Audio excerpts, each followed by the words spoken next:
What's up everybody? So Lexus has revealed the 2024 TX, finally giving Lexus buyers a roomy 3-row SUV to slot above the RX and below the GX and the LX, even though it appears likely to have more third-row legroom than both of those truck-based SUVs.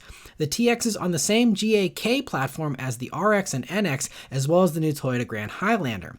And while it does appear to share some components with that Toyota, the styling is all unique here to the Lexus, with some nice touches like the full-width LED taillight bar and blacked out rear pillar. Plus it gets some very cool features to make it sportier, and there's an interesting new powertrain to give it more power than the Grand Highlander, but I'll talk more about that in a minute. Inside, it can seat a maximum of 7 now due to swapping the Grand Highlander's 3-seater 3-row bench for a 2-seat bench instead. The second row can be had with a bench or captain's chairs if you're fine with having 6 seats there instead. One other big improvement in my opinion is that the Lexus gets a power assisted second row that moves with the touch of a button instead of the manual lever you have to use on the Grand Highlander, which should make it much easier for kids to use and get into that third row. And if the interior space is similar to the Grand Highlander, it'll be one of the most spacious midsize SUVs in the segment, if not the most spacious. Other improvements are a larger 14-inch touchscreen in the TX that's standard and gets wireless Apple CarPlay and wireless Android Auto, an available 21-speaker Mark Levinson surround sound system, and available multicolored ambient lighting. Surprisingly, the 12.3-inch digital gauge cluster isn't standard, but is available. I'm guessing the base trim will probably get the smaller digital screen seen in the base RX, and a head-up display is also available. Cargo space is also plentiful, being able to hold 7 carry-on suitcases even with all 3 rows up, and it's 20.1 cubic feet of cargo space total, with more available of course when you fold down the second and third rows. It should also be quieter than the Grand Highlander thanks to more sound deadening throughout the vehicle. The powertrain options mirror the Grand Highlander for the most part, just with a bit more power. The standard engine is the 2.4-liter turbo 4-cylinder in the TX 350, but it does 275 horsepower and 317 pound-feet of torque here, gains of 7 horsepower and 7 pound-feet of torque. It runs through an 8-speed automatic and can be had with either front-wheel drive or all-wheel drive. It's estimated to do 21 mpg combined. The next step up is the TX 500H, which only comes with the F-Sport Performance trim. It uses that same 2.4-liter turbo, but combines it with the parallel hybrid system for a full-time all-wheel drive system that Lexus calls Direct 4, thanks to the rear electric motor that's always providing power.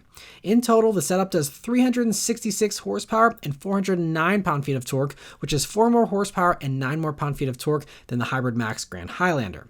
It's estimated to do 24 mpg combined and runs through a 6-speed automatic. In addition to the extra power, the TX 500H is also sportier thanks to their rear-wheel steering system called Dynamic Rear Steering.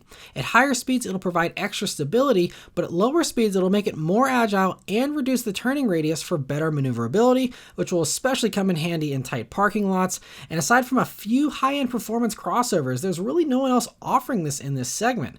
But that's not all. Coming at a later date will be a TX 550H Plus, which is a plug-in hybrid that pairs the Direct 4 electric motors with a larger battery and the 3.5-liter naturally aspirated V6 engine. Just when myself and most others thought the V6 was on its way out from Lexus and Toyota's lineups, we now have the V6 returning with a plug-in hybrid component, which is awesome. I'm really excited to see they went to the trouble of engineering this new pairing, and for the Lexus fans that missed the tried and true V6 and still want it, they now have that option. I think that's awesome. They haven't stated torque yet, but it'll be doing an impressive 406 horsepower while still getting an estimated 30 mpg combined. And when it's in its electric mode, they're estimating 33 miles of electric range as well, but they haven't detailed just how big that battery is just yet. And while I was really impressed with the other 2 powertrains in my recent drive in the Grand Highlander, I'm really excited to try this new plug-in hybrid V6.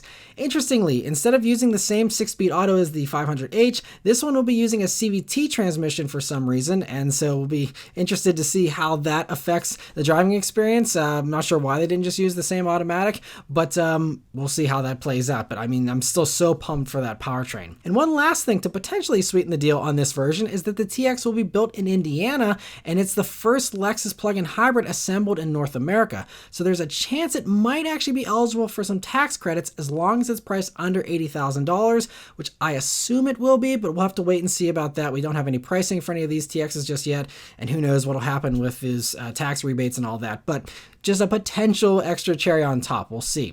The last thing to mention about the TX is that they all come standard with the Lexus Safety System Plus 3.0, which includes all-speed dynamic radar cruise control, lane trace assist, and all the other safety tech you'd expect. Advanced park and traffic jam assist will also be available as options for those that would like automated parking and hands-free driving on highways at speeds under 25 miles per hour.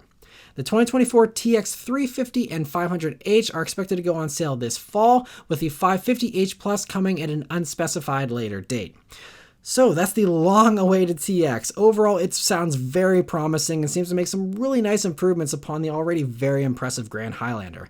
Let me know your thoughts on the TX in the comments below, and be sure to subscribe and stay tuned for my review on the TX later this year. Thank you all very much for watching, and I'll see you on the next one. Take care.